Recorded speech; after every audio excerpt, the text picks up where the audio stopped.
You probably don't need anything else applied to your lawn besides nitrogen fertilizer. If that's the case, then the $1,000,000 question becomes how much? We're going to answer that, sorta. Last week we answered the when. That video is linked down below. I say sorta because it's impossible for me to tell you exactly how much nitrogen to apply to your lawn. There's a list of factors you need to consider for your specific situation.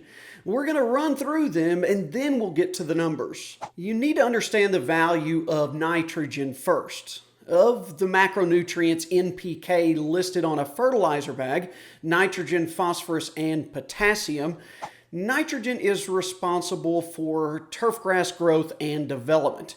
It's the most commonly deficient nutrient in lawns, which may explain most of your problems from a fertility standpoint.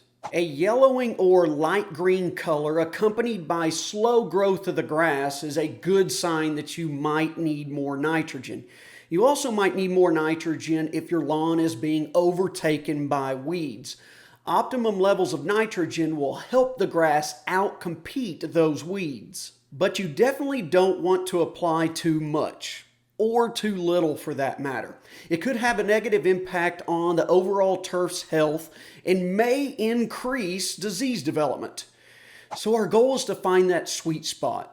And where it lies is different for each of us depending on these factors. You'll typically need to apply less nitrogen if you've been maintaining your grass for many years. Same is true if you mulch your clippings back into the lawn. Doing so will increase your nitrogen by about 1 pound per 1,000 square feet for the season. Turf that gets beat up with a lot of traffic or has been damaged by drought stress will require more fertilization for recovery. Irrigated lawns may also require more. That doesn't mean water more too. Stick with your 1 inch a week, deep and infrequently. Certain grasses are more nitrogen hungry than others and need extra feeding. You'll see that in a second when we get to the recommendations. The weather and growing season will also demand more or less fertilizing. If the weather is not good for growth, less fertilizer will be needed and the timing should be shifted. Longer growing seasons will need additional fertilization than shorter ones. But at the end of the day, none of these things matter much on a tight budget. If your finances are limited, low rates of nitrogen from a quick release fertilizer can be applied more often, or you may just have to reduce your total amount of nitrogen for the year. But don't be discouraged. Everything will be okay.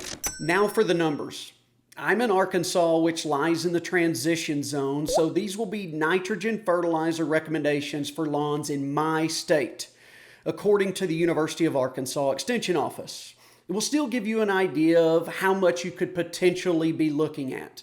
Grass type matters, so we'll be breaking the digits down for a handful of warm and cool season grasses. This is important.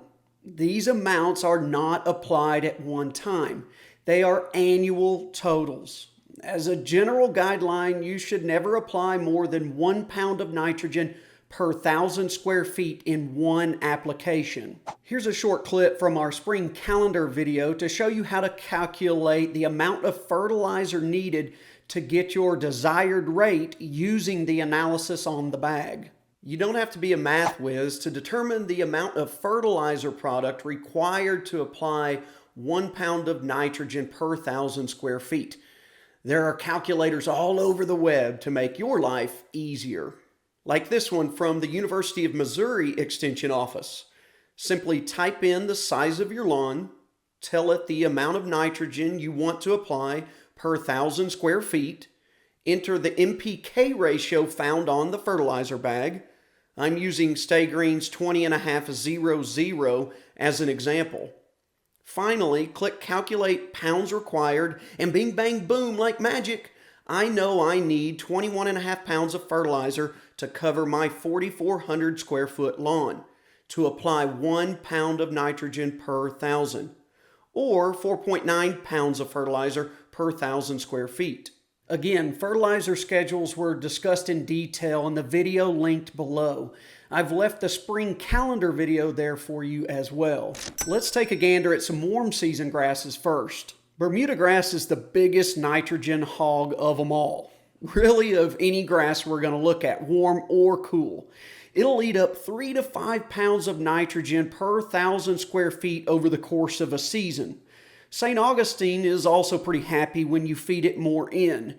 It's recommended to receive between 1 and 3 pounds of nitrogen per 1,000 square feet per year. Centipede and zoysia are both content around 1 to 2 pounds of nitrogen per 1,000 square feet per season. The cool season grasses on our chart are all lumped together. Nitrogen fertilizer recommendations for tall fescue, Kentucky bluegrass, and ryegrass come in at 2 to 4 pounds of nitrogen per 1,000 square feet per year. Of course, we haven't covered every grass type, but these are the most commonly found in residential lawns. It would be convenient if I could fit everything about fertilizing into one video, but unfortunately, I can't. So here's the one that I've already mentioned twice now. I'm bringing it up again to emphasize just how crucial timing is when it comes to fertilizing. Appreciate you watching. Hope you'll join us again next time.